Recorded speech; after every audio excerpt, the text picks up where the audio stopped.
वंदे मातरम। आप सभी का नेटवर्क 10 के खास कार्यक्रम चर्चा खास में स्वागत है। मैं हूं संजय गिरी गोस्वामी और आज हम बात करेंगे उत्तराखंड में हलचल हुई है, बड़ी तेजी से हलचल है। चारधाम यात्रा का समय है तो उत्तराखंड सुर्खियों में है ही है, लेकिन इस समय और भी कई घटनाएं एक साथ हुई हैं। उत्तराखंड चर्चाओं में सीएम पुष्कर धामी ने अचानक आरटीओ दफ्तर का औचक निरीक्षण किया और आरटीओ सहित 80% कर्मचारियों को अनुपस्थित पाया। उधर फटी जींस का जिन एक बार फिर बोतल से बाहर निकल कर आया है। वहीं चंपावत उपचुनाव को लेकर भी सरगर्मी है। उसके अलावा चारधाम यात्रा पर रजिस्ट्रेशन को लेकर भी बहुत सारी मारामारी चल रही है। उसके अलावा भीड़ लगातार बढ़े जा रही है, जाम चल रहा है। लेकिन इसके अलावा खेल को अगर देखें तो उत्तराखंड से एक और बड़ी खबर जिससे उत्तराखंड में एक और हलचल बढ़ी है, वो है कि हीरा सिंह बिष्ट को वहां पर क्रिकेट एक गोल्ड कप जो होता था लगातार, जिसके वो 29-30 सालों से वो अध्यक्ष रहे हैं, अचानक उन्हें बिना बताए हटा दिया गया, ऐसा सूत्रों के हवाले से खबर आ रही है। ये भी एक बड़ी चर्चा है। तो आज इसी पर सभी लोगों से, खास मेहमानों से बात करेंगे। उससे पहले देखिए एक खास रिपोर्ट।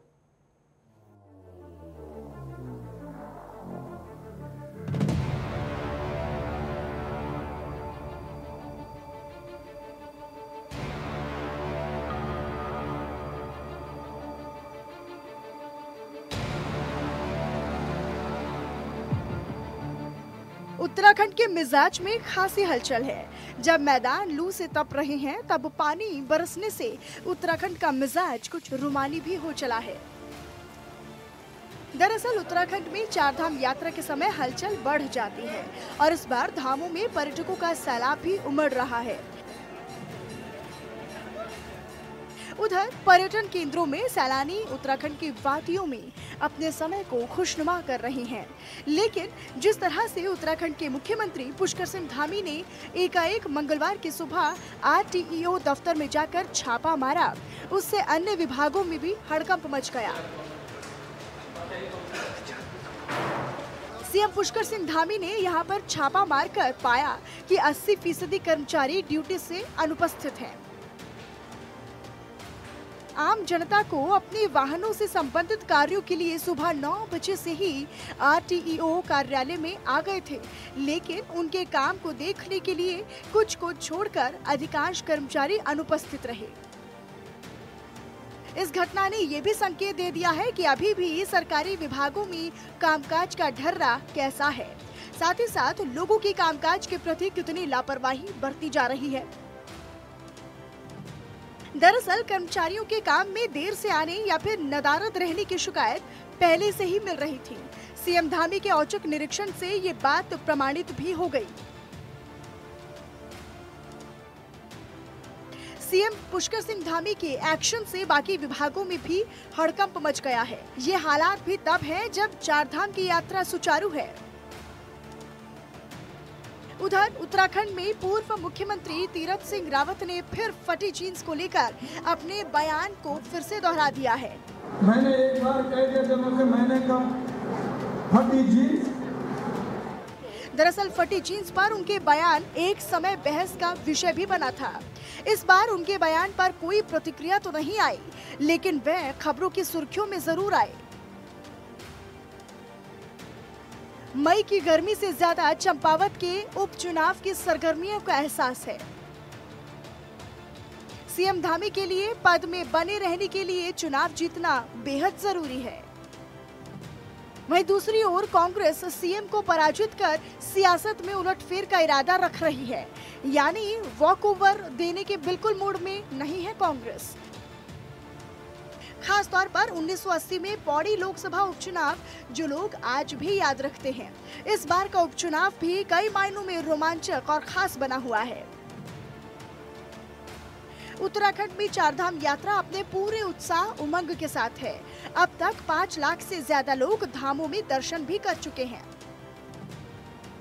आने वाले दिनों में यात्रियों का और सैलाब उमड़ेगा। निश्चित ही हमारी कुछ चुनौतियां भी बढ़ी हैं, लेकिन पर्यटकों का आना राज्य को पर्यटन विकास के लिए आश्वस्त कर रहा है। अच्छा संकेत ये भी है कि तीर्थाटन के साथ साथ पर्यटक स्थलों पर भी सैलानियों की भरमार है। साथ ही उत्तराखंड के लिए अच्छे मेजबान बने रहने की दरकार भी है। चारधाम की यात्रा पूरे पहाड़ों को गुलजार करती है और उसे खुशनुमा बनाती है। Desk report, network 10। और इसी पर हमारे साथ सभी खास मेहमान जुड़ चुके हैं। हमारे साथ शादाब शम्स जी हैं, प्रवक्ता हैं भारतीय जनता पार्टी के। हमारे साथ प्रतिमा सिंह है, प्रवक्ता है कांग्रेस की। हमारे साथ राजू मौर्य जी हैं, प्रवक्ता हैं आम आदमी पार्टी से। हमारे साथ भगीरथ शर्मा जी हैं, राजनीतिक विश्लेषक भी हैं, वरिष्ठ पत्रकार भी हैं। हमारे साथ नीरज कोहली जी हैं, वरिष्ठ पत्रकार हैं। आप सभी लोगों का बहुत बहुत स्वागत है। मैं सबसे पहले भगीरथ शर्मा जी आप ही के पास आना चाहूँगा। आज उत्तराखंड थोड़ा सा, भगीरथ शर्मा जी, गर्म है। आप देखिए कुछ घटनाएं बड़ी तेजी से हुई हैं। सुबह ही सुबह छापा लगा आरटीओ ऑफिस में, जिसकी शिकायतें ऐसा बताते हैं कि बहुत समय से हो रही थी, लेकिन कहते हैं ना कभी तो कार्रवाई होती है, तो वहाँ आज बड़ी कार्रवाई हुई। उसका असर कितना पड़ेगा, और ये कार्रवाई जो हुई है इसके पीछे की कहानी को आप कैसे देखते हैं? क्योंकि आरटीओ डिपार्टमेंट वैसे भी बड़ा महत्वपूर्ण एक विभाग है, और ऐसे समय में जब चार धाम यात्रा चल रही हो, ये एक इसमें जो टाइमिंग है ये बड़ी महत्वपूर्ण है। उसके अलावा भगीरथ शर्मा जी, एक और घटना हुई है कि जो हीरा सिंह बिष्ट जी थे उन्हें बाहर का रास्ता दिखाया गया है। वो कहते हैं कि मुझे इसकी जानकारी नहीं थी। एक क्रिकेट एसोसिएशन और वहाँ कोई बहुत बड़ा जो गोल्ड कप होता है, मतलब वो भी क्रिकेट का एक पूरा का पूरा जो घालमेल है उत्तराखंड में, जिसे लेकर लगातार सवाल रहे हैं, एक वो पार्ट है। उसके अलावा फटी जींस का जो जिन है वो दोबारा बाहर आया है। तो ये सारी चीजों को क्या कहेंगे आप इन पर?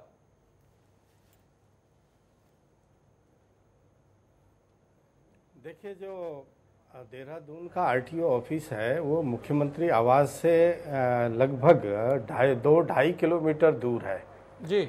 ये है कि आज छापा पड़ गया तो दिखाई दिया, और इसका मतलब ये है कि ये तो चल रहा था काफ़ी दिनों से। शिकायतें ज़्यादा हुई या जिस भी कारण मुख्यमंत्री जी वहाँ गए, हालांकि ये अच्छी बात है, लेकिन इस समय ये वास्तव में बड़ा महत्वपूर्ण है जब चारधाम यात्रा पूरे यौवन पर है। मैं कल ही ऋषिकेश एआरटीओ का नज़ारा देखा था, और जो बाहर के यात्री हैं अपनी बसों को या अपने वाहन लेकर के उन्हें चारधाम यात्रा पर जाना है, जो वाहन मैंने सुबह करीब 8 बजे आरटीओ ऑफिस पर जो खड़ा था, यात्री सब जो है वहाँ उन्हीं वाहनों में बैठे थे या बाहर पेड़ की छांव पर बैठे थे, ताकि ग्रीन कार्ड और ट्रिप कार्ड उन्हें मिल जाए। और वही वाहन शाम को 3-4 बजे भी वहीं खड़े थे। तो दिन भर ऐसे यात्री परेशान हो रहे हैं।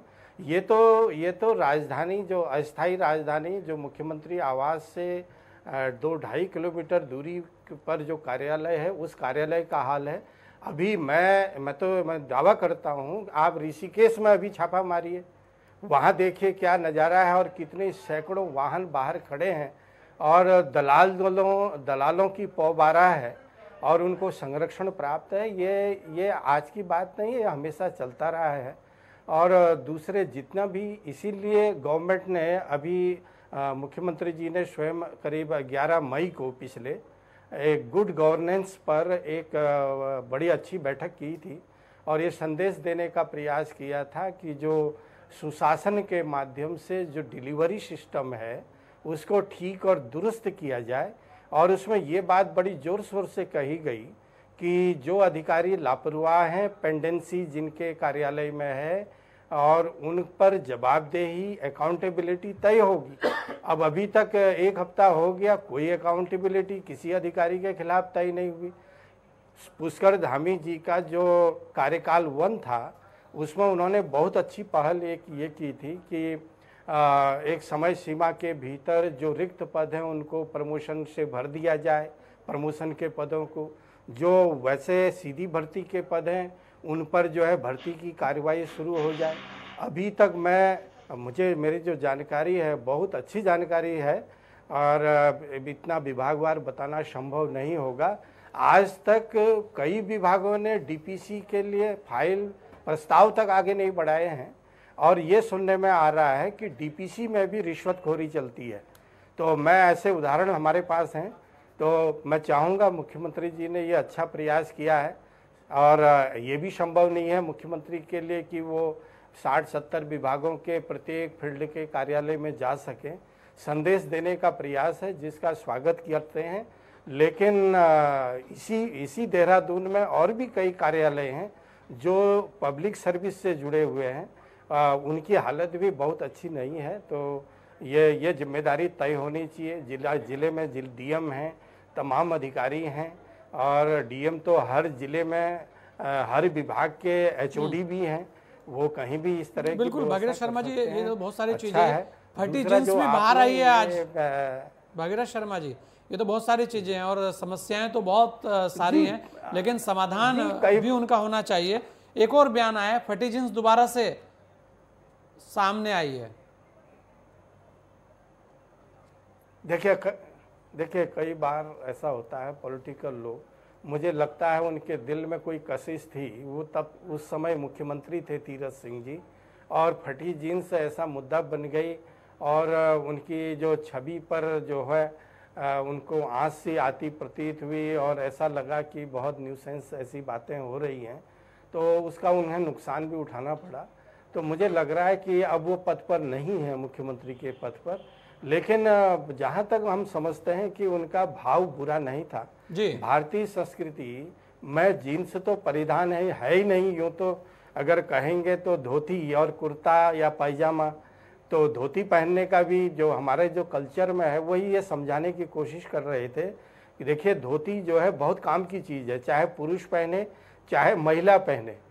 और ये सुना है हमने कि जब द्रौपदी ने किसी साधु को, जो पानी में जिनकी लंगोट बह गई थी और वो लंगोट जो है वो पानी से बाहर नहीं आ पा रहे थे, माघ पूस की ठंड थी, तो द्रौपदी ने अपना चीर फाड़ के उन संत को दिया और उन्होंने लंगोट बना के पानी के भीतर वो बाहर आए थे, और उन्होंने शुभाशीष दिया था द्रौपदी को कि जब भी आपको, आज आपने कहते भी हैं हम एक दाना बोते हैं तो प्रकृति हमें 100 दाना देती है। तो उन्होंने थोड़ा सा कपड़ा दान किया, किसी साधु की उनकी इज्जत बचाई।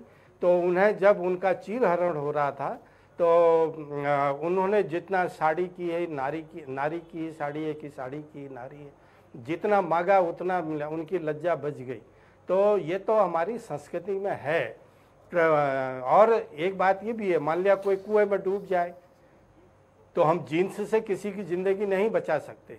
हम धोती जो है 16-17 फीट की, 18 फीट की धोती जो पहनते हैं, उस धोती से किसी कुएं में डूबे व्यक्ति को अगर हम फेंकेंगे उसकी जान भी बचा सकते हैं। इसका तस्वीर का ये पहलू भी बड़ा महत्वपूर्ण है। इसलिए मैं समझता हूँ कि उन्होंने अपनी कशिश जो थी, जिसको लोगों ने जो है उपहास के रूप में लिया था, और चूंकि फैशन है, दुनिया फैशन की है, बिल्कुल भागीरथ शर्मा जी, ये फैशन ही तो है जो आज बहुत सारे सवाल इस फैशन पे खड़े होते हैं। और फैशन है तो आज मम्मी मोम बन गई है, फैशन है तो डैडी डैड हो गए हैं, ये सब फैशन ही है। ये फैशन को लेकर ही शायद बहुत सारे सवाल हैं। लेकिन चलिए, हमारे साथ आम आदमी पार्टी से भी हैं राजू मौर्य जी। राजू मौर्य जी, वर्तमान में चारधाम यात्रा को लेकर भी बहुत सारी चीजें चल रही हैं, रजिस्ट्रेशन बंद है, लेकिन उसके बाद भी भीड़ लगातार बढ़ती जा रही है। लोग अपील कर रहे हैं कि थोड़ा देख के आए, ये देखें कि क्या व्यवस्था है या नहीं है, कोई रुकने को तैयार नहीं है। तो ऐसे में क्या करना चाहिए प्रशासन को, ये एक बहुत बड़ा सवाल है। जिस तरीके से भागीरथ शर्मा जी ने कहा कि आरटीओ ऑफिस के बाहर घंटों खड़ा होना पड़ रहा है, तो उसके पीछे भी कुछ कारण होंगे। और दलालों की पोबारा, ये भी एक बहुत महत्वपूर्ण बात इन्होंने कही है। क्या कहेंगे आप जी? देखिए, आपने 2-3 विषयों पर बात करी और बहुत ही सुंदर, धन्यवाद देना चाहूंगा कि आपने ये विषय अपने सम्मानित राष्ट्रीय चैनल पर उठाया। अगर आप आरटीओ शुरू करते हैं, अगर आरटीओ की बात करें, देखिए अगर सीएम साहब एक्शन में आए हैं, वाकई में एक्शन में आए हैं, जागी, अगर भारतीय जनता पार्टी की सरकार नींद से जागी है, तो सबसे पहले आरटीओ में जो करप्शन है उसको खत्म करने की तरफ कदम बढ़ाना चाहिए। मैं देहरादून आरटीओ की बात बताऊं, आज एक आम आदमी कोई भी अपना ड्राइविंग लाइसेंस बनवा ही नहीं, क्यों नहीं बनवा सकता? उन्होंने वहां पर एक कंप्यूटर लगा दिया, उस कंप्यूटर को टेस्ट देना होगा।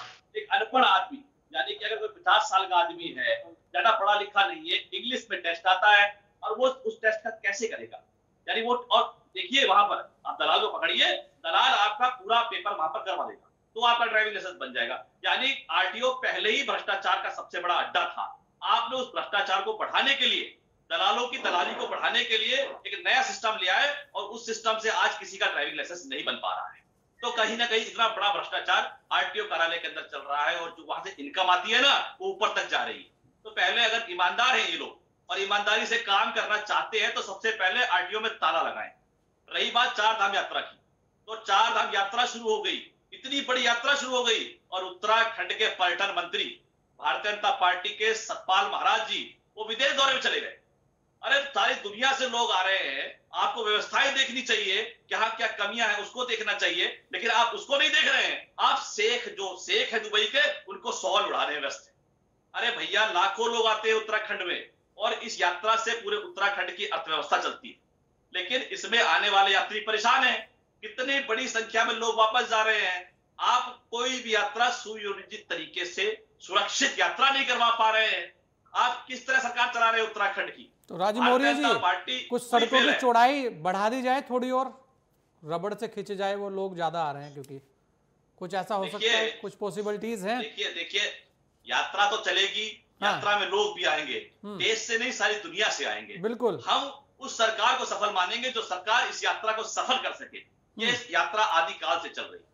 अब देखिए हाईटेक जमाना है और एक जो फटी जींस की बात कर रहे थे, अभी जो शुरुआत हुई और हमारे मित्र ने कहा कि भाई धोती फायदा करती है। देखिए भारतीय जनता पार्टी के लोग और भारतीय जनता पार्टी से जुड़े हुए मानसिकता के लोग अभी भी धोती पे ही अटके हुए हैं। आधुनिक जमाना आ गया, समाज बदल गया, लेकिन ये आज भी चाहते हैं कि हमारे घर की बहन बेटियां पर्दे में रहें, धोती में लिपटी रहें। अरे भैया अपनी सोच को बदलिए। समाज जो बढ़ रहा है आगे उसके साथ साथ चलना पड़ता है। तो लेकिन आधुनिकता का मतलब जो परोसा जाता है वो भी कहां तक सही है? अगर आप राजू मौर्य जी देखें, इस आधुनिकता के नाम पर अगर सब कुछ ध्वस्ती कर दिया जाए, मैं ये नहीं कह रहा हूं कि किसी के बयान को लेकर या किसी की बात को लेकर, प्रतिमा भी हमारे साथ है, उनसे भी बात करेंगे। प्रतिमा आपके पास ही आएंगे। राजू जी, आधुनिकता के नाम पर आप ऐसा भी तो नहीं परोस सकते कि हमारी संस्कृति ध्वस्त हो जाए? बिल्कुल, मैं कहता हूं, मैं भी नहीं कह रहा हूं। देखिए आधुनिकता के नाम पे अश्लीलता नहीं होनी चाहिए जी, लेकिन आप कहें जीन्स पहनना गलत है, नहीं हो, बिल्कुल सही बात है जी। आप ठेकेदार नहीं है हमारे बच्चों की, हमारी बेटियों के ठेकेदार नहीं है भाजपा के लोग कि बताएंगे क्या कपड़ा पहनेगी क्या कपड़ा नहीं पहनेगी। जी जी, प्रतिमा जी, बहुत सारी चीजें हैं, मुद्दे आपके सामने हैं, और क्योंकि जीन्स को लेकर एक बार फिर एक हम ये कहेंगे एक अब दोबारा से जीन्स बाहर आई है।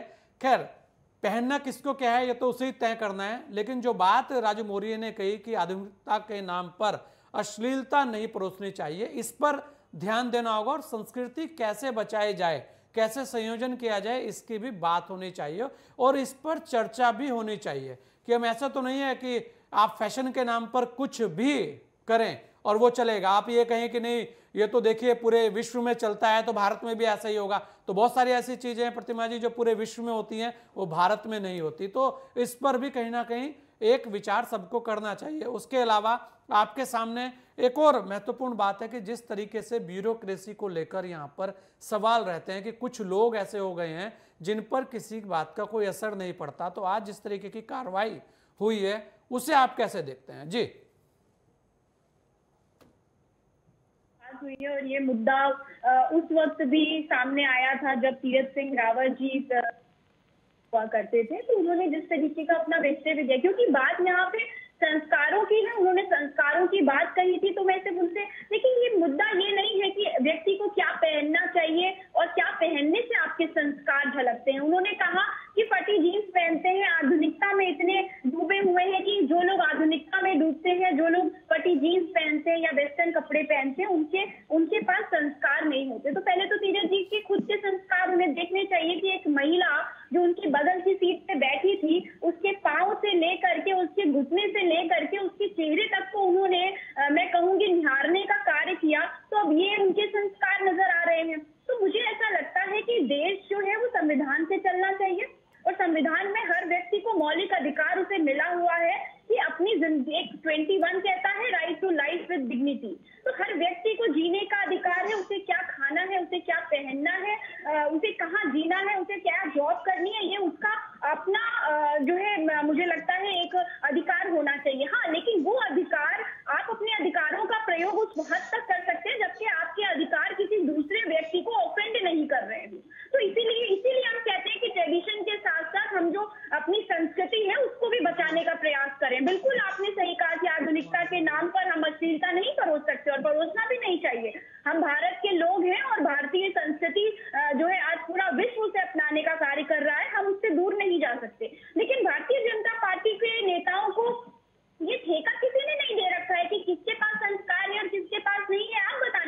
करेंगे। पहले आप अपने गिरेबान में झांक के देखिए। मुझे लगता है पहले आप अपने घर में देखिए कि आप अपने घर की बहू बेटियों को या बेटों को कैसे संस्कार दे रहे हैं, आप उन्हें कहाँ पढ़ा रहे हैं। आप यहाँ तो बड़ी बातें करते हैं कि भारत में पढ़ाई इतनी अच्छी, आप यहाँ पढ़िए।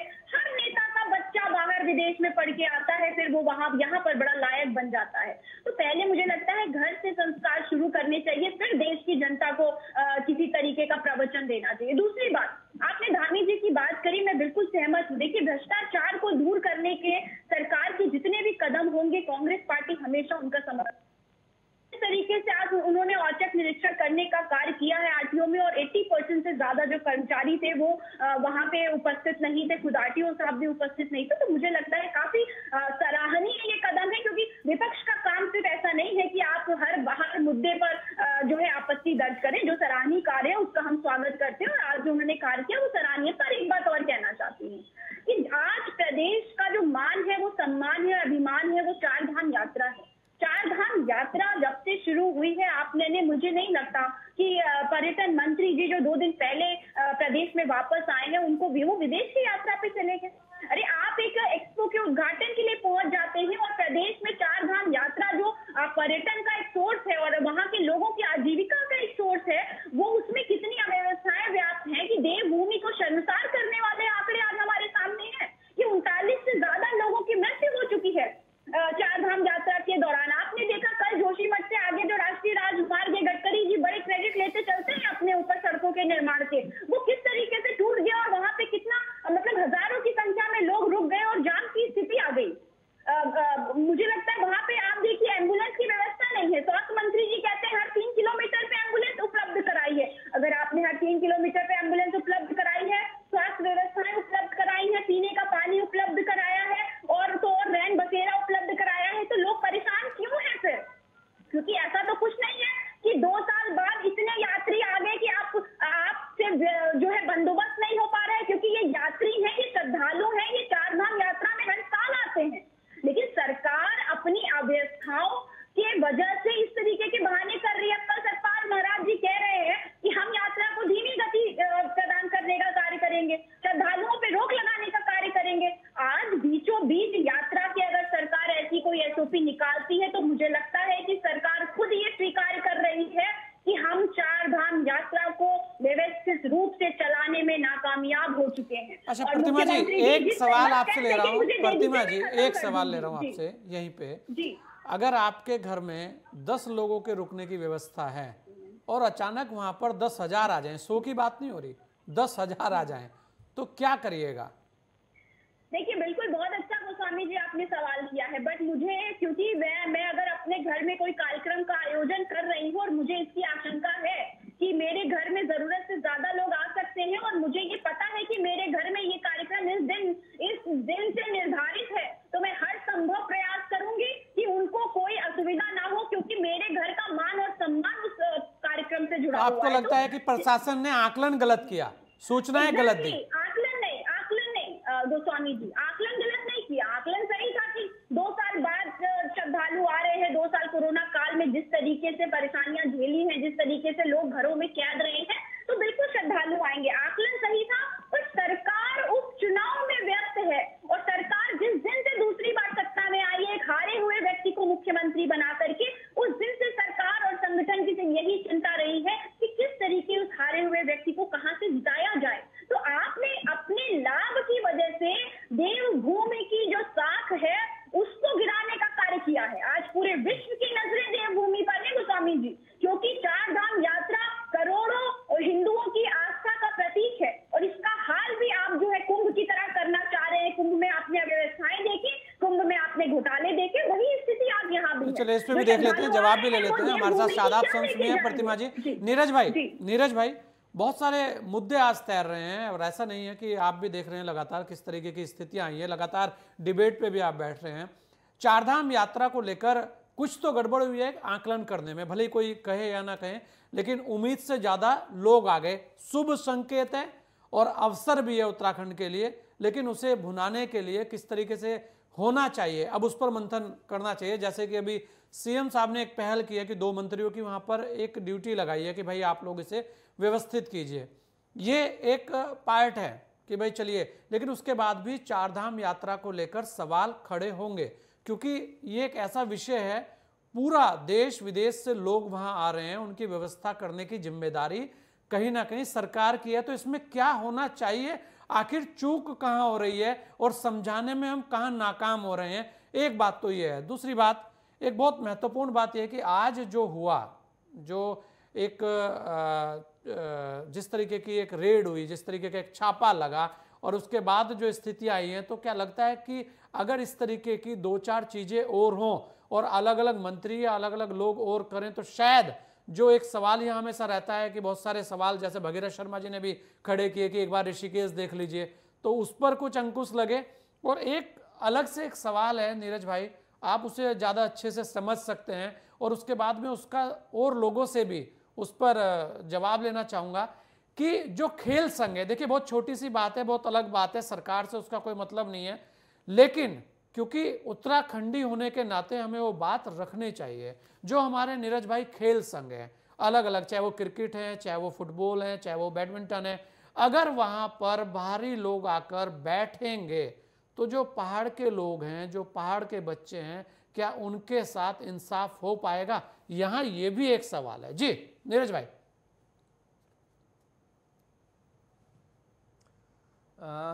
गोस्वामी जी, पहले तो चारधाम यात्रा की बात करते हैं कि जी। चारधाम यात्रा का इस बार जो सरकार ने आंकलन किया था और जो सरकार के पास इनपुट था, सरकार खुद ही इस बात को कह रही थी कि 2 साल तक जो है कोविड की वजह से चारधाम यात्रा चली नहीं और इस बार बड़ी संख्या में श्रद्धालु जो है उत्तराखंड में आएंगे और सरकार इस बात को लेकर उत्साहित भी थी। मुझे लगता है कि जितना सरकार उत्साहित थी, होमवर्क सरकार का थोड़ा सा ढीला रह गया। उतने मुकम्मल जो इंतज़ाम होने चाहिए थे, जो प्रबंध होने चाहिए थे यात्रियों की सुख सुविधाओं के लिए, सरकार उतना कर नहीं पाई। सबसे बड़ा तो वीक पॉइंट यही रहा। नंबर दो बात यह है कि जब सरकार के पास इतना बड़ा फीडबैक था, इनपुट था सारा का सारा, तो आप ये देखिए कि यात्रा के बीच में जब व्यवस्थाओं को लेकर जो है कमियां और खामियां सामने आने लगी, जब सरकार की कलाइयां खुलने लगी, तो सरकार ने बीच में जो है दिल्ली कॉल करके वहां से मदद ली। एनडीआरएफ की टीम आई यहाँ पर और आईटीबीपी की टीम आई वहाँ पर जो है यात्रियों की मदद के लिए, हमारी स्थानीय पुलिस के साथ और एसडीआरएफ के साथ। तो ये व्यवस्था हम पहले भी कर सकते थे, हमारे पास एक पूर्व अनुमान था इस बात का। तो ये सरकार को सोचना चाहिए था। तीसरी बात यह है कि हम लोग ही नहीं, हम लोग तो जो देख रहे हैं, जो इनपुट आपके पास आ रहा है, जो हमारे पास आ रहा है, या जो लोग लाइव अपनी परेशानी शेयर कर रहे हैं हम लोगों से, हम देख रहे हैं। सरकार को इसको आलोचना के रूप में नहीं लेना चाहिए। ऋषिकेश में जब सरकार ने केंद्र से इसमें मदद मांगी तो ऋषिकेश में राष्ट्रीय आपदा प्रबंधन जो प्राधिकरण है हमारा, उसके सदस्य आए राजेंद्र सिंह जी। उन्होंने वहां तमाम व्यवस्थाओं को भी परखा, जांचा और एक आपदा प्रबंधन की स्टेट की टीम के साथ बैठ के समीक्षा भी की। वो खुद बड़ा हैरान रह गए कि बहुत सारी ऐसी कमियां खामियां हैं जो हमें बहुत पहले कर लेनी चाहिए थी यात्रा से पहले, कि उसमें अभी तक इतने बड़े सुराख हैं। और खास तौर के उत्तराखंड जो है, उत्तराखंड की जो भौगोलिक परिस्थितियां हैं, आप देखेंगे कि भाई उसकी उस दृष्टि से तो बड़ा संवेदनशील है, क्योंकि यहाँ पर किस समय लोकल क्लाइमेट की वजह से बारिश हो जाती है, बर्फबारी हो जाती है, लैंडस्लाइडिंग हो जाती है। तो जो आपदा प्रबंधन की दृष्टि से भी जो वहां सुरक्षा के इंतजाम किए जाने थे वो भी नहीं थे। तो उन्होंने बड़ी नाराजगी भी जताई, जो बातें निकल के आई सामने, और तत्काल बहुत सारी चीजें उन्होंने कहा कि भैया आप इनको दुरुस्त कीजिए। वो ऋषिकेश का जो बस अड्डा वहां देखने के लिए गए तो लोग सड़कों पे सोए हुए थे। तो ये हम जो बार बार दावा करते हैं, सुगम और सुरक्षित यात्रा का दावा करते हैं, तो क्या ये इस तरह का अच्छा संदेश या इस तरह के कड़े अनुभव के साथ यहाँ का श्रद्धालु, यहाँ का यात्री वहां जाएगा? तो ये बड़ी बात है। दूसरी बात एक जरूर मैं कहता हूं कि सारी जिम्मेदारी सरकार की नहीं है।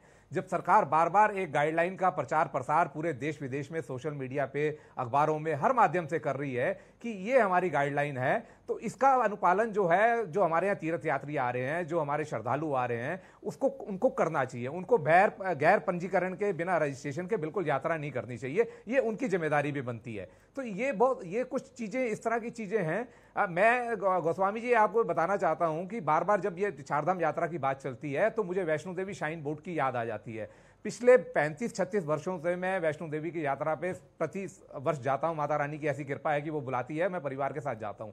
उस श्राइन बोर्ड को हमने देखा है, वहां जो यात्रियों के लिए सुख सुविधाएं हैं, जो वहां पर प्रबंधन है, जो वहां पर इंतजाम है, जो कटरा को जो विकसित किया है वहां श्राइन बोर्ड ने, मतलब आप कोई दूसरा उदाहरण, कोई दूसरी मिसाल नहीं है। और सबसे बड़ी बात है कि देश दुनिया की वो अकेली ऐसी यात्रा है जो 24 घंटे और 12 महीने चलती है। उनके पास जो दान का चढ़ावा आता है वो डेवलपमेंट पे लगाते हैं, यात्रियों की सुख सुविधा पे लगाते हैं। और जब हमारे पास टेंपल कमेटी भी है, हमारे साथ सरकार भी खड़ी है, दान का पैसा हमारे पास भी आता है, सब साधन संसाधन हमारे पास नीरज भी भाई, है, टेंपल कमेटी का कहना यह था, कल हम बात कर रहे थे नीरज भाई इस पे आपसे एक, क्योंकि आपने बहुत अच्छी बात की है, लेकिन कल हम बात कर रहे थे इसी पर, तो ये कहा गया कि टेंपल कमेटी का कार्य केवल वहां धार्मिक चीजों की व्यवस्थाएं करने का है, पूजा की व्यवस्था करने का है, उसके अलावा वहां पर उस तरीके के और कार्यों के लिए टेंपल कमेटी नहीं है। ये बात अभी 2 दिन पहले हमारी डिबेट में किसी ने बोली।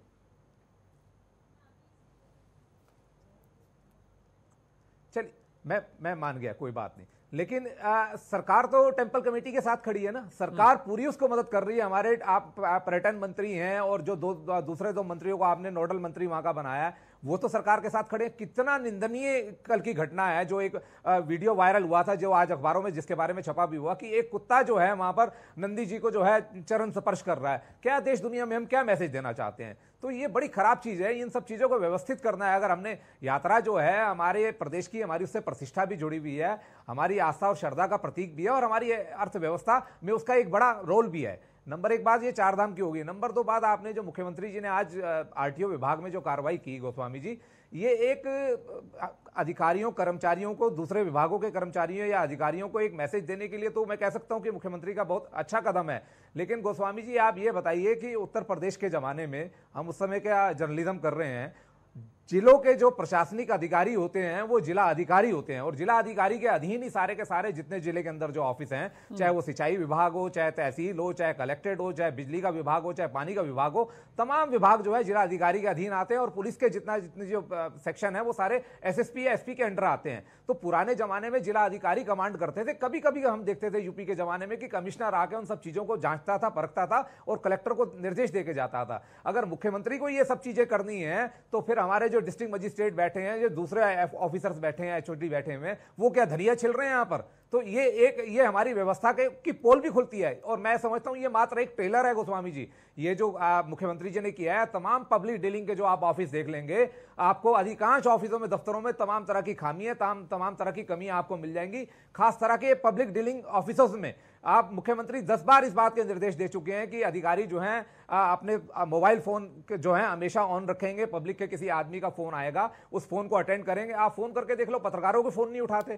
पिछले दिनों परिवहन मंत्री ने जीएम ट्रांसपोर्ट को फोन किया एक ढाबे से, और ट्रांसपोर्ट के जो जीएम है उन्होंने मंत्री का फोन नहीं उठाया। तो आम आदमी क्या उम्मीद करेगा, क्या अपेक्षा करेगा? और आप ये उत्तर प्रदेश के जमाने में एक बहुत अच्छी व्यवस्था बनी हुई थी कि महीने के दूसरे मंगलवार को और चौथे मंगलवार को तहसील दिवस का आयोजन होता था डीएम की अध्यक्षता में, और उसके अधीन जो है सारे जितने विभागों के एचओडी बैठते थे। वो सिर्फ व्यवस्था इसलिए बनाई गई थी कि आम दिनों में अधिकारी जो है पब्लिक से मिलते नहीं है, किसी की बिजली की समस्या है, किसी की पानी की समस्या है, किसी की राशन कार्ड की समस्या है, किसी के डोमिसाइल की समस्या है, और किसी के रेवेन्यू से संबंधित समस्या है, कि 2 महीने में 2 दिन बैठेंगे सारे अधिकारी। डीएम साथ बैठेगा, अगर डीएम नहीं है तो सीडीओ बैठेगा या एडीएम बैठेगा, उनका अधिकृत अधिकारी कोई भी बैठेगा, तो मौके पर ही उन समस्याओं का निस्तारण किया जाएगा। जब हमारा प्रदेश बना तो नारायण दत्त तिवारी जी की सरकार में इस व्यवस्था को आगे बढ़ाया गया, उस परंपरा को आगे बढ़ाया गया। कुछ समय तक ये चीजें चलती रही, लेकिन उसके बाद सारी की सारी ठप हो गई, फिर उसी पटरी पे आ गए। तो ये, और तीसरी बात आपने खेल संघों वाली बात कही, ये बहुत महत्वपूर्ण बात है कि जो हमारे यहाँ के खिलाड़ी हैं और या जो हमारे यहाँ के जो खेल संघों से जुड़े लोग हैं, वो ज्यादा हमारे खिलाड़ियों के बारे में जानते हैं, उनको ज्यादा हमारे यहाँ के भौगोलिक परिस्थितियों के बारे में या हमारे खिलाड़ियों के बारे में ज्यादा जानकारी है। तो आप अगर बाहर के लोगों को लाते भी हो तो साथ में हमारे लोगों का, जो हमारे यहाँ के स्थानीय लोग हैं, उनका इन्वॉल्वमेंट बराबर होना चाहिए, क्योंकि जितनी जानकारी हमारे खिलाड़ियों के बारे में, हमारे यहाँ के लोगों को, यहाँ की परिस्थितियों के बारे में जितना हमारे यहाँ के लोगों को मालूम है, उतने बाहर के लोगों को नहीं मालूम है। तो आप अगर यहाँ वाकई में खेलों को बढ़ावा देना चाहते हो, चाहे क्रिकेट की बात हो या दूसरे खेलों को बढ़ावा देना चाहते हो, तो यहाँ के लोगों को आपको प्रोत्साहन देना पड़ेगा। अभी आप हीरा सिंह बिष्ट जी का जिक्र कर रहे थे, उन्होंने क्रिकेट के लिए इतनी मेहनत करी। अगर आज क्रिकेट थोड़ा सा उत्तराखंड में शिखर पे आ रहा है, या उत्तराखंड के कुछ खिलाड़ी अगर राष्ट्रीय स्तर पर क्रिकेट पे कहीं नजर आ रहे हैं, तो मैं समझता हूं कि यहाँ के जो क्रिकेट एसोसिएशन जो है, जब उसको मान्यता मिली तो उसकी बहुत बड़ी भूमिका है, और उसके पीछे हीरा सिंह बिष्ट जी का बहुत बड़ा हाथ है। तो अगर ऐसे लोगों को, जो खेलों को बढ़ावा देने वाले हैं, खेलों को आगे ले जाने वाले लोगों को हम दरकिनार कर देंगे सिर्फ आपसी राजनीति की वजह से, तो ये खेलों के लिए भी ठीक नहीं है, और आगे जो खेलों के प्रति जो लोग शुभचिंतक हैं, जो वेलविशर हैं खेलों के, उनके लिए भी एक अच्छा मैसेज नहीं है। आप देखें ना नीरज भाई, खेलों की स्थिति ऐसी हो गई कि देहरादून में एसोसिएशन है, देहरादून के बच्चों को खिलाना है, लेकिन तय कहाँ से हो रहा है ये उन्हें भी नहीं पता।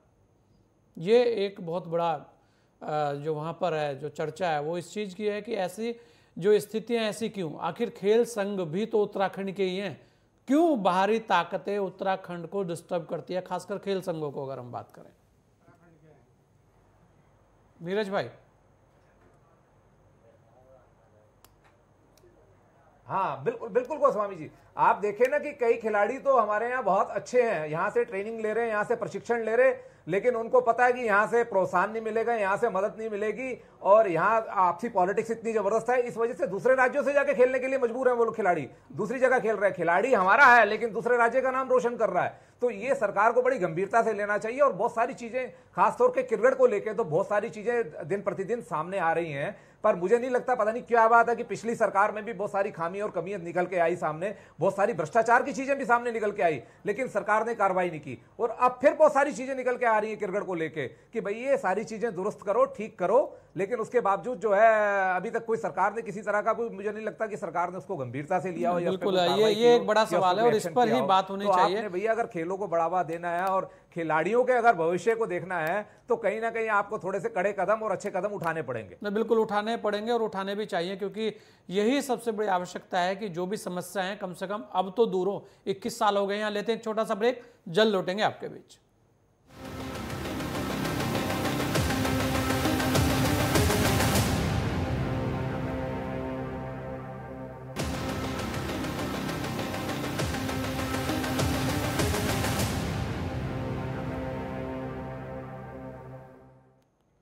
ब्रेक के बाद आपका स्वागत है। आज हम चर्चा खास में बात कर रहे हैं उत्तराखंड को लेकर, उत्तराखंड में हलचल, और इसी हलचल में जो एक और महत्वपूर्ण विषय है हीरा सिंह बिष्ट जी वाला, उन्होंने क्या कहा जरा इसको भी सुन लेते हैं। उसके बाद में हमारे जो खास मेहमान है शादाब शम्स जी, प्रवक्ता भाजपा, आपके पास आएंगे। पहले एक बार जरा सुन लेते हैं कि कहा क्या है हीरा सिंह बिष्ट जी ने। उत्तराखंड में पिछले 4 दशक से एक क्रिकेट टूर्नामेंट लगातार होता रहा। भले कोरोना की वजह से पिछले 1 से 2 साल में वो थोड़ा रुका, लेकिन हमेशा वो क्रिकेट कप होता रहा और बड़े बड़े खिलाड़ियों ने उस पर खेला भी। नाम था गोल्ड कप। एक बार फिर से गोल्ड कप होने जा रहा है, लेकिन गोल्ड कप के जो अध्यक्ष रहे लंबे समय से, वो व्यक्ति जिन्होंने क्रिकेट को सींचा भी अगर कहें उत्तराखंड में, उन्हें इस बार अध्यक्ष पद से हटा दिया गया, या कहें तो उनसे किनारा कर लिया गया। क्या वजह रही सर? क्या आपके सामने ये बात कुछ आई कि अचानक से आपको खुद पता चला? नहीं, मेरे सामने कोई बात आई ना कोई चर्चा हुई। मैंने तो एक मीडिया में एक वो उनका विजिटिंग कार्ड देखा, गोल्ड कप के नाम से टूर्नामेंट हो रहा, अध्यक्ष कोई मदल कोहने नाम के व्यक्ति को बना दिया गया। तब मुझे पीड़ा भी हुई। मैंने फिर कोहली साहब को कहा कि हाँ, मैंने कहा तुम्हारी मीटिंग है कि नहीं, मुझे कहा अध्यक्ष बन जाओ। ऐसे मीटिंग हो गई और उसका कारण मेरी समझ में नहीं आया। मैंने सींचा है, 40 साल से ऊपर से हम इसको चलाते रहे हैं और एक इसकी पहचान बनाई है। गोल्ड कप में बंगाल और पूरे इंडिया, श्रीलंका, अफ़गानिस्तान, पाकिस्तान, कहाँ की टीमें हमने नहीं बुलाई। नेपाल यहाँ पर आए, बड़े आयोजन उसमें करते थे और मैं तो बच्चों का पेट काट काट के लगाता रहा, क्योंकि जिम्मेदारी बहुत बड़ी थी। तो उसमें सबको पाला, सींचा, सबको बड़ा किया, लेकिन मुझे पीड़ा, आघात जरूर पहुँची। जिस तरह से साजिश के तहत ये किया, मैं ये जानता हूँ कि हमारी क्रिकेट एसोसिएशन उत्तराखंड इस समय यूपी के माफियाओं के हाथ में चल रही है। ऑल इंडिया के माफिया इसमें कब्जा करके बैठे। यहाँ के बच्चों को कुछ नहीं मिला, तकलीफ होती है। बातचीत इन्होंने कोशिश की आपसे बात करने की जब ये कुछ हुआ, जिस तरह से आप कह रहे हैं कार्ड? नहीं, कल रात आए। और इसी पर हमारे साथ शादाब भाई, सब लोगों को आपने सुना और कुछ ऐसे विषय हैं जिन पर बात होनी भी चाहिए, कुछ अलग हटकर भी है, राजनीति से अलग हटकर भी है, खेल के भी विषय हैं।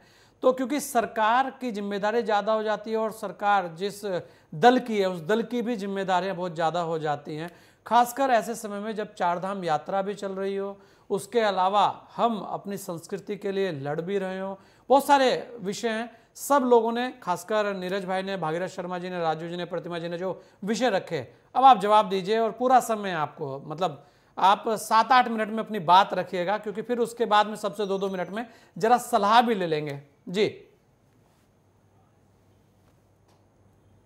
बहुत धन्यवाद संजय जी।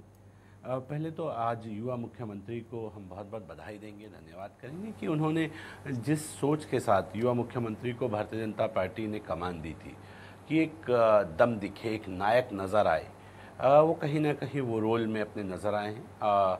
इसमें कोई शक नहीं है कि कई अभी भी बड़े भ्रष्टाचारी, बड़े जो लेज़ी अधिकारी हैं, जो अपने काम के प्रति संजीदा नहीं हैं, जो उत्तराखंड के वर्क कल्चर को बदलने देना नहीं चाहते।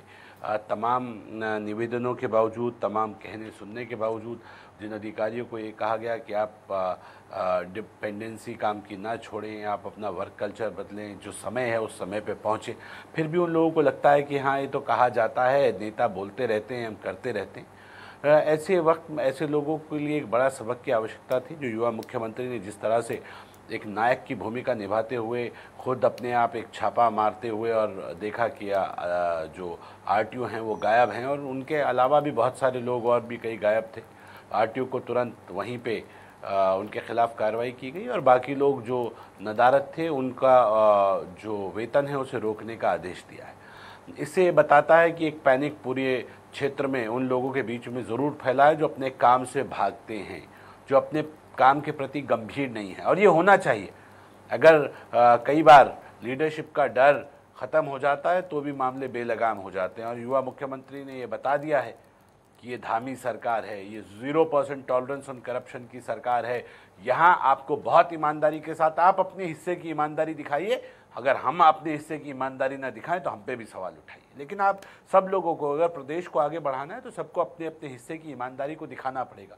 नेताओं को अपने हिस्से की ईमानदारी दिखानी पड़ेगी, कार्यकर्ताओं को अपने हिस्से की ईमानदारी दिखानी पड़ेगी, अधिकारियों को अपने हिस्से की ईमानदारी दिखानी पड़ेगी, और विपक्ष को अपने हिस्से की ईमानदारी दिखानी पड़ेगी, और हमारी मीडिया को अपने हिस्से की ईमानदारी दिखानी पड़ेगी। सब अपनी अपनी जगह ईमानदार होंगे तो उत्तराखंड को आगे बढ़ने से कोई रोक नहीं पाएगा।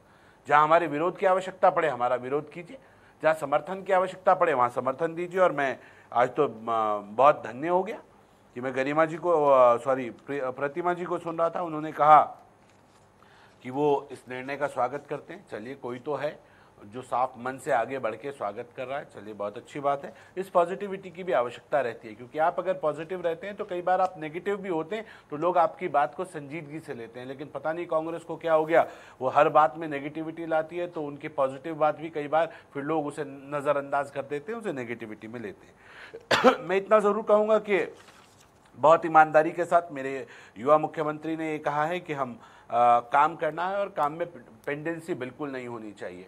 बहुत सारी बातें मैं सुन रहा था, कोहली जी भी कह रहे थे कि ऐसे ऐसे पहली सरकारों में भी ऐसा हुआ। बिल्कुल, पहली सरकारों में भी कई अच्छे काम हुए हैं, और हम लोगों को यही करना है कि पुरानी बातों से भी सीखना है, और जो काम कहीं भी अच्छे हुए उन कामों को आगे बढ़ाना है, क्योंकि जवाबदेही हमारी सरकार की बनती है, और बहुत ईमानदारी के साथ हम आगे लेके बढ़ रहे हैं। दूसरा एक विषय आया कि ये तो काम अच्छा हुआ ही है और आगे भी इससे लोगों को सबक लेंगे, और जहाँ भी जो लेट लतीफ़ी है उसे किसी कीमत पर बर्दाश्त नहीं किया जाएगा, वो किसी भी सेक्टर में हो।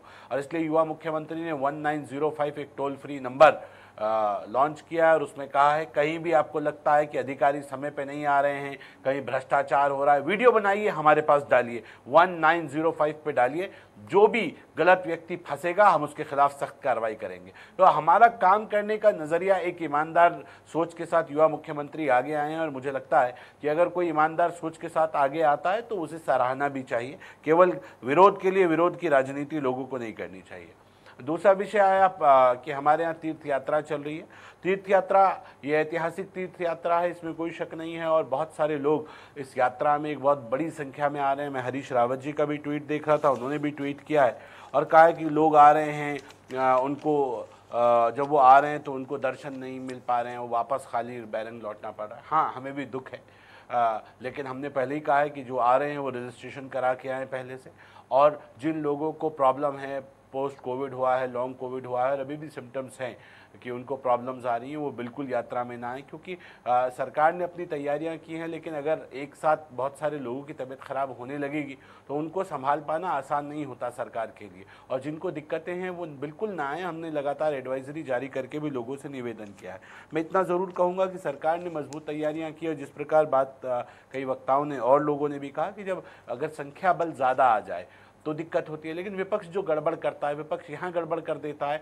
एक तरफ तो वो ये कहता है कि भाई व्यवस्थाएं दुरुस्त नहीं हैं, जब हम यात्रा को कम करते हैं तो वो ये कहता है अरे लोगों को यात्रा करने का मौका नहीं मिल रहा है, ये अच्छा नहीं है। भाई जितनी व्यवस्थाएं हैं उतना ही किया जाएगा, नहीं तो दिक्कतें बढ़ेंगी, हम सब जानते हैं। तो ये कॉपरेशन हमें विपक्ष की तरफ से भी ये बार बार हम आग्रह करते हैं कि आपका हमें कॉपरेशन चाहिए। और हम सब जानते हैं कि ये जो यात्रा है हमारे बच्चों के, हमारे पहाड़ के लोगों के लिए आजीविका से भी जुड़ा है, आस्था के साथ साथ।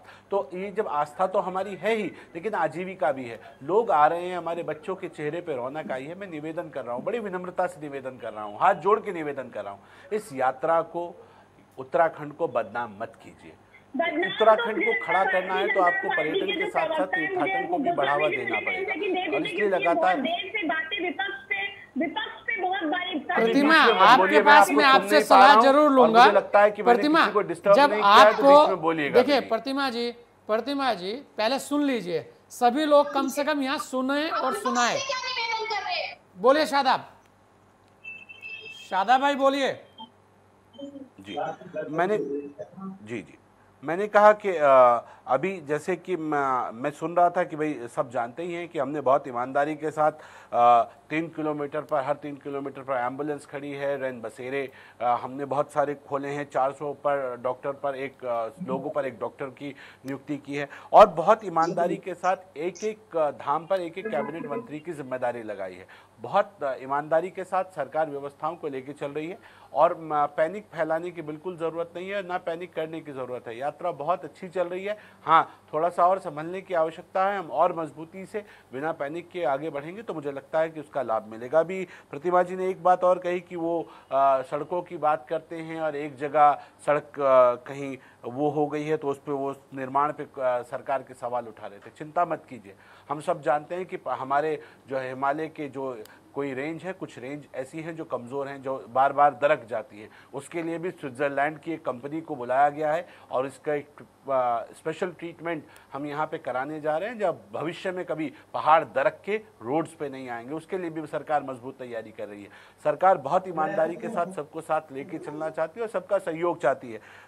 कुछ नेता विरोध के लिए विरोध कर रहे थे, आम आदमी पार्टी के नेताजी भी बैठे हुए थे, उन्होंने भी कई बातें कही, लेकिन मैं इतना कहूँगा, हमारे विरोध करते करते, सरकार का विरोध करते करते आप उत्तराखंड का और उत्तराखंड की इस यात्रा का विरोध न करें, हम आप लोगों से निवेदन कर रहे हैं। और इतना ज़रूर कहूँगा, हमने बड़ी कार्रवाई, ARTO में जो बड़ी कार्रवाई हुई है, ये इस बात का संदेश है कि ये कार्रवाई यहाँ नहीं हुई है, ये शुरुआत हुई है, आगे भी जाएगी। एक प्रश्न और आया था, उस खेल को लेके प्रश्न आया था। इस खेल में ये कहा गया कि भाई बड़े आदरणीय हैं, हमारे भी आदरणीय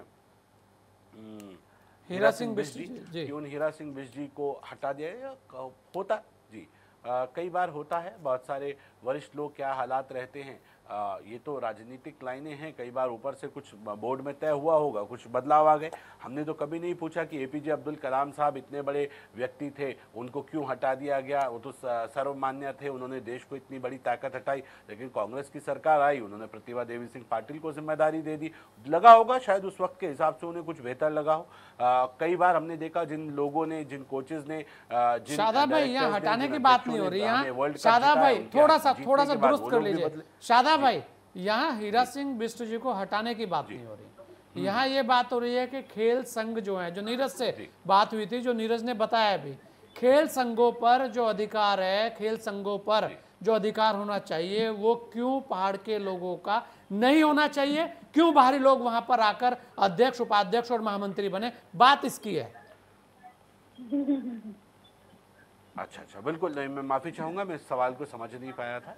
बिल्कुल मैं इस बात से सहमत हूँ, मेरे पहाड़ का अधिकार है, मेरे खेलों में सबसे पहला राइट हमारे लोगों का है। अगर कहीं भी इस तरह की हरकत हो रही है तो हम इस विषय पे किसी तरह का कोई कॉम्प्रोमाइज़ नहीं करेंगे। बहुत ईमानदारी से इस बात को कर रहा हूँ। मेरे बच्चों का हक, मेरे लोगों का हक पहले है। उत्तराखंड लेने के लिए बड़ी लड़ाई उत्तराखंड के लोगों ने लड़ी है और हम अपनी ये जो जिम्मेदारी है दूसरों के हाथ में नहीं देंगे। मेरे बच्चों के बारे में चिंता। चलिए प्रतिमा, जल्दी से 2 मिनट प्रतिमा आपको दे रहा हूं, क्योंकि मैं भागीरथ शर्मा जी से भी एक निचोड़ लूंगा। मैं अपनी बात को पूरा कर दूं। बोलिए जल्दी से। एक बात शादाब भाई बोलिए, प्रतिमा इसके बाद बोल लीजिएगा आप जी।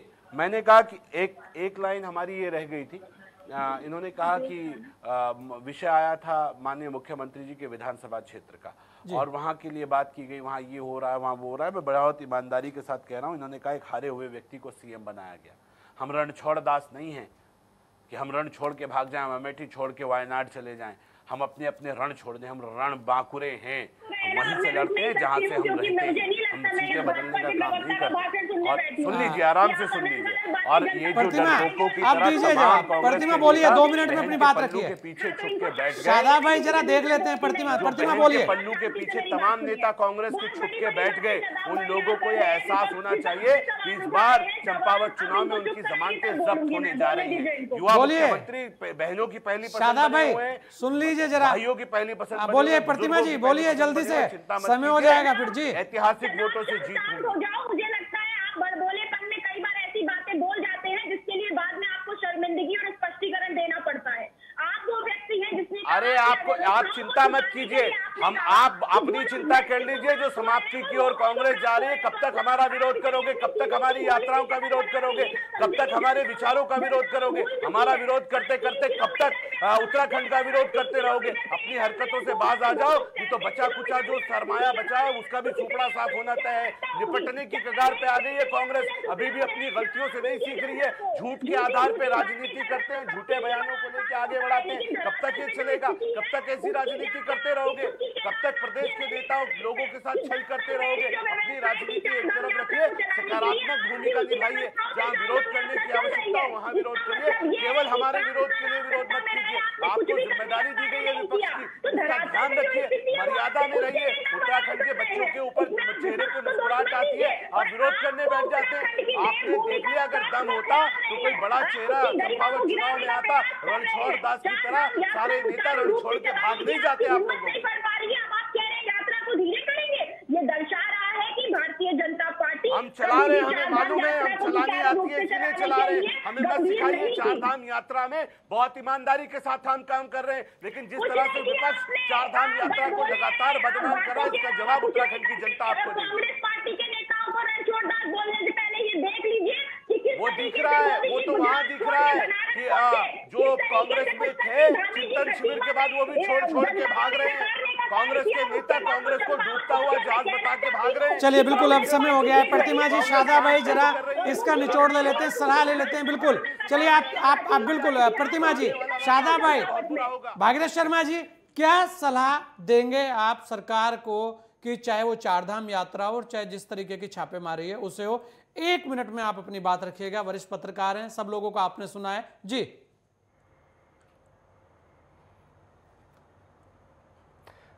देखिए, चारधाम यात्रा निश्चित रूप से चुनौतीपूर्ण है और सरकारी इंतजामात ये होता है कि अप्रत्याशित रूप से जो हम आकलन करते हैं, जैसे कि अभी कांग्रेस और बीजेपी के नेता भी कह रहे थे और राजू मौर्य भी कह रहे थे कि जब हमारे घर में जितनी व्यवस्था है उससे ज़्यादा एकाएक कोई लोग आ जाएं तो व्यवस्थाएं बनाने में दिक्कत होती है। लेकिन मेरा ये मानना है कि इतना बड़ा सिस्टम और नेटवर्क है, जितने भी उसमें चाहे और स्टेक होल्डर भी हैं जिनका जो है पर्यटन से तमाम जो है उनके हित जुड़े हुए हैं, तो सरकार को अपना जो है, मुझे लगता है कि मॉनिटरिंग और जो ये जो नियंत्रण जो है, क्योंकि स्टेट लेवल पर, डिस्ट्रिक्ट लेवल पर तमाम या तहसील लेवल पर नियंत्रण कक्ष हों, कहाँ क्या कमी है तत्काल हों। और एक बार बार कही जा रही है एक बात कि हर 3 किलोमीटर पर एम्बुलेंस है, तो मैं ये समझता हूँ कि पूरा चारधाम जो है करीब 1,500 किलोमीटर